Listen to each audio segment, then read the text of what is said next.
But we here, baby. And Trey, it's good to have you on, brother. I know it's been a minute, but good to have you here. It's fantastic, man. It's great. It's great to finally see you, man. You moving away? I I mean, I know. text you every single day, but it's just not the same. Just getting to shoot the shit with you, basically. I know, man. It's been a whirlwind, a lot of transition in both of our lives right now. So a lot of transition. But we got to get back to what we know and love. So some college football news, some significant college football news dropped today regarding the college football playoffs. We're going to cover it here and just give our thoughts and opinions. But before we get into that, we're on our way to 10K. So join the wagon, hit that subscribe button, the bandwagon, I should say, before we get to 10K. It's a really special number to Tran and I. We've always had fun on this channel and enjoyed just talking ball, just like we did at work, which progressed to us starting the channel. But um, just having that validation from you guys of that enjoy the content means a lot to us. So please subscribe, please hit that like button. We'd appreciate it. Tran, let's get into the meat of this though, man. Yes, sir. So this 12 team playoff proposal, 12 team college football playoff proposal, college football playoff expansion. Just immediately, what comes to mind? When you heard this today and you're seeing kind of how it's structured?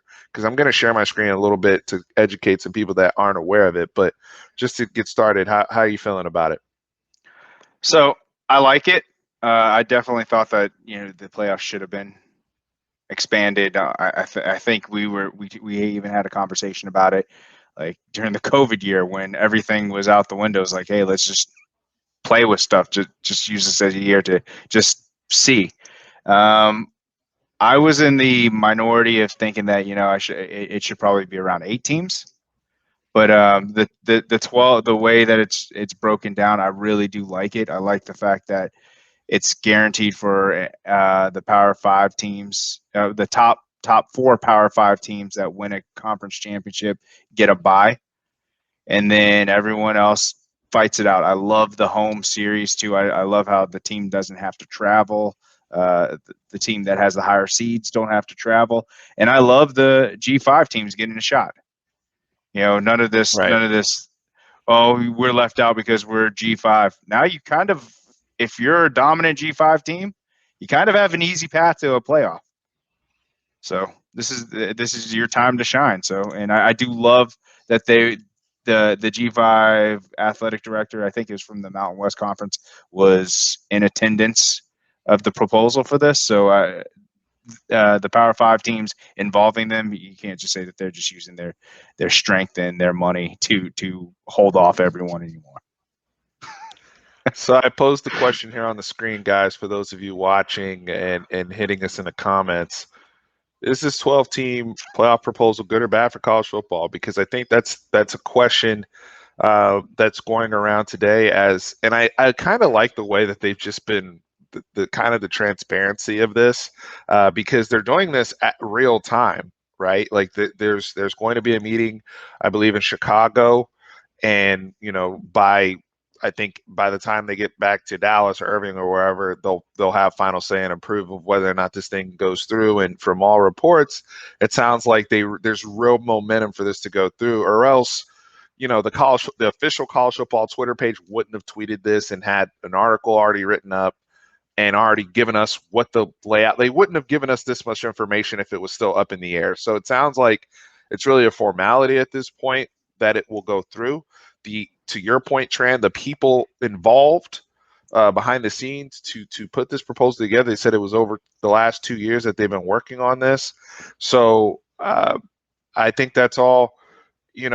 Just like name, image, likeness is coming, so is the college football playoffs. College football is changing, and it's catching up in a lot of ways because amateurism as a whole as a concept in this world is it's a dying proposition for what we have here, and there's ways what things we're learning, and there's a lot of points we want to get into as we go through the format, but Tran, let me go ahead and just share with the people here what this format looks like, right? So I'm not going to read through the whole thing, but in terms of the big takeaways, right? So starting off with, we understand there's 12 teams.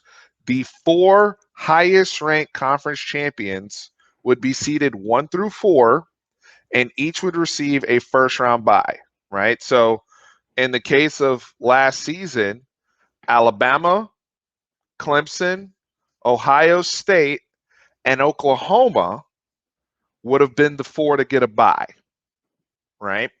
Mm-hmm. So Oregon would have been in the mix, but Oregon being the lowest ranked out of those would have had to play in the first round, right? So when you're looking at just that off the bat, what does that tell you? Notre Dame, you're on notice. And I'm Mm-hmm. curious about the political aspect here because Notre Dame, as well as BYU, is this now forcing them to join a conference? We know that, you know, Notre Dame has been living, what's the term when you're It's staying at somebody's house for over 7 years and y'all together, it's but y'all not. it's Oh, go ahead. either join a conference or schedule a whole bunch of trash teams. That's I know that's their route. That's their that's the route right there. right. I mean, and they'll be in that mix, right, of Yeah. the other 6 teams of the at large, but having to play that first game because right now it's going to turn into common law marriage. That's what I meant to. Mhm. I think that's the term, right? So, that's what Notre Dame has been doing with the ACC. So now you got to make it official, or we'll do it for you, essentially, right?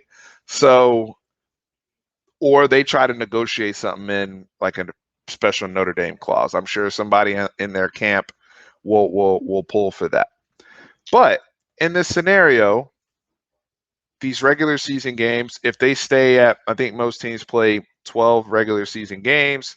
If you're playing conference championship, now that's 13 games. You're trying to avoid the extra game, right? So because I think you did the math on it, team could potentially play 17 games, right? So if you're Alabama, if you're Ohio State, Clemson, these the usual suspects, right? We talked about Clemson, LSU before going 15-0. Now you're gonna have to win 16 games, or if you want to be undefeated, but you're gonna have to play 16 games, I should say. I don't like playing a 17th game at college. The bodies, the injuries, that is a big factor of trying to get this by, um, in play trans. So No, not just the bodies, the injuries, the fatigue, but the travel too. I mean, the travel good that point. that wears a lot on people, especially when you're playing at the highest level, especially for what it's a total of 3 games you'd have to win if you're lower seed team to be in the national championship, right? You'd have to get to the national championship. You'd have to win Yeah, 3 games. you'd have Yeah, to win 3 games if you're one of the lower seeds. And I mean, we've talked about this. That's the difference between G5 teams and power conference teams. It's really hard to play tough competition every single over and each week. over. Yeah, Right, week. Yeah, and right. if Because they're the guard. those teams, and this is a conversation we have with people who are fans, and it's not saying that a G5 team can't be a Power 5 team. We see it every Yes. week in Mm-hmm. college football. We see it all the time. The thing is, when you're able to ramp up and have weeks where you don't have to worry about anybody else, or you're able just to ramp up and you have all this extra time to get ready for an opponent, yes, you can beat somebody.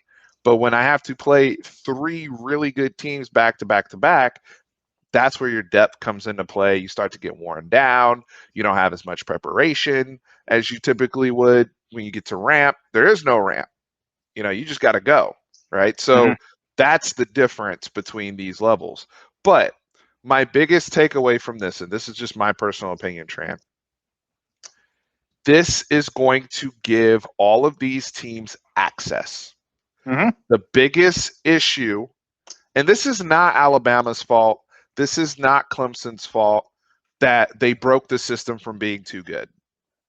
But we don't have parity in college football. That like there's too many teams. By the time October, November rolls around, you're not even in the mix, and including the Power Five, right? Like you have no shot. Now, everybody theoretically has access. So these teams, before one of the teams we thought about when we were off camera was TCU from I think it was the 2014 season when they got leapfrog and they didn't even make the first college football playoff. I think Ohio State got in over them, and Ohio State ended up going on to win the national championship. But that TCU team that only had one loss in a very, very close Baylor game, unbelievable team. That team would have access to play for a national championship. That's all you want. That's all you could ask for. Now, if you get jobbed on your seat and you have to play the bye and whatever, at least I still get a chance. Yeah, you get a chair. You get a chair at the table. Like, right. I'm just upset about where I'm placed at the table, but I'm at the table. That's a different argument. We're always going to argue. When you talk about college basketball, people argue about bubble teams all the time, right? But that's when you start getting really, really granular in the process. What we shouldn't be arguing about is USC versus LSU and who's the national championship. And I know I'm going back to the BCS era back in like 2003, but those are things that we should be arguing about in college football. And I know people are going to say on here, like, Steve, if Alabama and Clemson are so good, like, why do we have to do all this to end up with the same result? But that's always an assumption, right? Because last year, I was even the person that tweeted before the playoffs started that if Alabama, let's just fast forward and use the BCS system because Alabama and Clemson are cut above everybody else. That turned out not to be the case because Ohio State beat Clemson in the playoff game. So these games matter in terms of still giving these teams access and allowing them to play.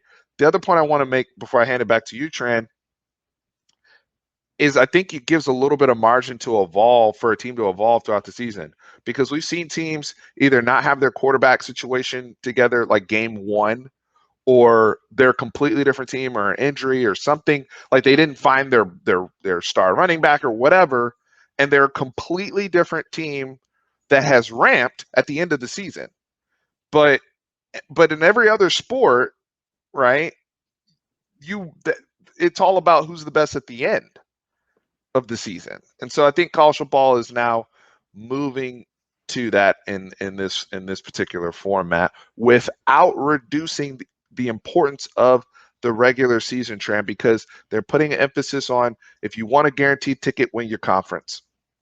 Yeah, no, exactly. And that's the great thing about the conference championship game is that you could be a 3-loss team potentially and win your conference championship and go to the just actually ramp up and hit the national championship game. You know, you could start hitting your stride. You could start. Yeah, weird things happen with confidence within college kids. So I think it's a good thing overall. I think monetary wise, I think it's going to be very successful. You know, it's more football. People, and it's stronger. It's stronger games too. You know, it's great. It'll be great matchups that you'll get to see within the top 12. So, Let's talk about the matchups, right? So in that first round, you'd have 5-12, 6-11, 7-10, and the 8-9 matchup, right? And you're going to do it off of last year? Yeah, so if we go off last year, right? And don't Pro Football Focus had them ranked like Notre how Dame they would were. actually be out of the 4 spot. Right, because they're not a conference champion. And that would be Oklahoma. Oklahoma would go here, right? So theoretically, you'd have A&M the 6 as the 6. Yep. Yeah, so I would say you would have, because Oklahoma would be the 4, so Notre Dame would probably play Coastal. A&M, and I've seen different models, so don't, this is just hypothetical. And the model that we're looking at, Notre Dame would play Coastal, A&M would play Indiana, then you'd have a Florida, Iowa State, and a Cincinnati, Georgia, right? Like, and this is just, y'all can go through it or whatever and complain, but intriguing games, right? And I know yeah, do any of these teams on the bottom tier, the team that would be intriguing to me, for example, is Georgia, because Georgia had quarterback issues early in the season. But then they get JT Daniels, like they were a completely different team once JT Daniels ramped, especially with COVID and all the, they had Pickens rolling, all these guys rolling. It would have been very interesting to see Georgia, who actually played Cincinnati in the bowl game, right? If I think it was the Peach Bowl, if Georgia used that as momentum to, play in the next round. Now again, you're at a disadvantage because you're in that round of 8, which would be the quarterfinal. You're playing a fresh team that was sitting on a bye, but those are the advantages that they have built in for those teams at the top.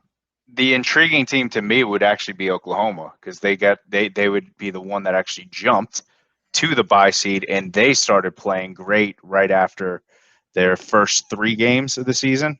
Mm-hmm. That's when they started hitting their stride, and they wouldn't, in the second round, they wouldn't have to play Ohio State, Clemson, or Alabama. They would have to play. They'd play the winner of the, was it 5-12? Is it the 5-12? That's If who it they was play. OU, No, yeah, Oklahoma. How so the bracket would break down. in the breakdown they would play the winner of the Winner of the 5-12 5-12, right. or does it get reorged after that? Let's see if they get I if they're didn't read that reseeded. there. I think Because that'd be awesome if they did that. if they reseeded, yeah, Yeah, because say it would Coastal make sense. Carolina Right. upset. Coastal should have to play Alabama. Yeah. I agree. Let me see if that mentions that in terms of reseeding, if there's an upset. I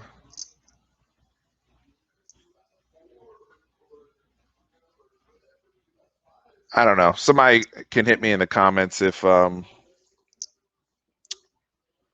don't know.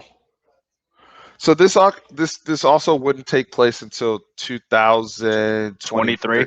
23, or I think at the end of the season. Yeah, hit us in the comments if you know if they would reseed after the first round if there's upsets.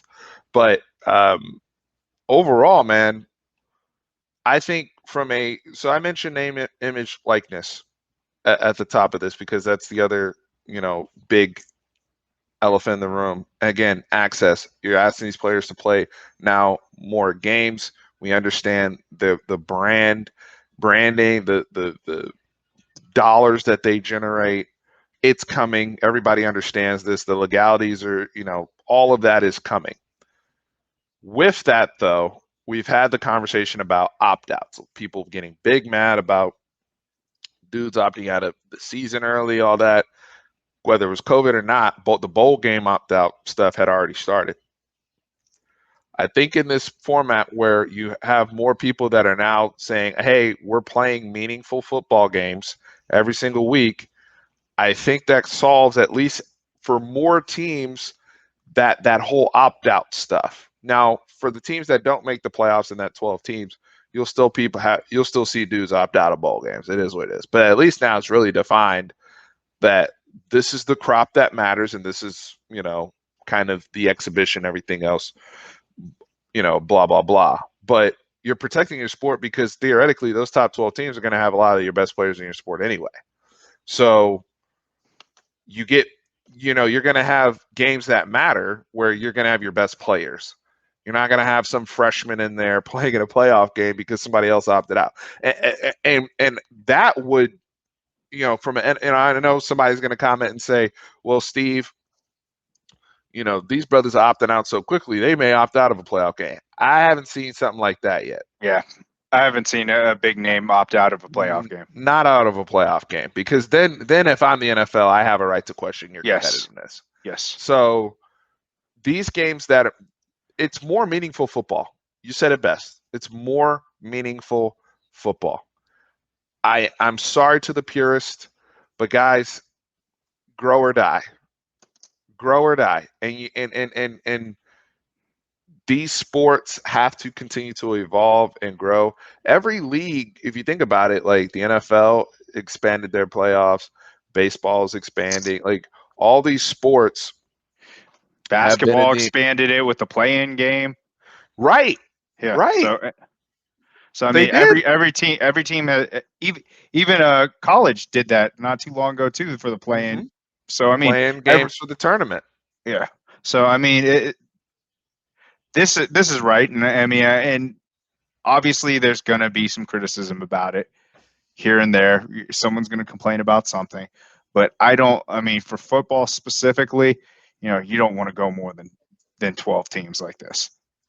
No, It's going to no, be too much. no, and I know that at other levels they have 16 game playoffs or what 16 16 team playoff, excuse me, but and with it's funny because 12 team, that number of 12 came just kind of out of nowhere for me because I've always heard 6, 8, 6, or 8, 16. 16. Yep, that's what I've heard too.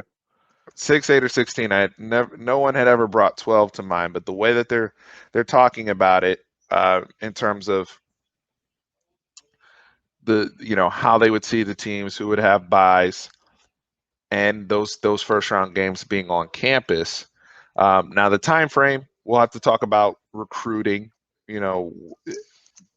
Period. I don't know what becomes of early signing period now, because that's typically during that window of time. So maybe they do away with early signing period. Maybe they move all of Push the signing period season altogether. back.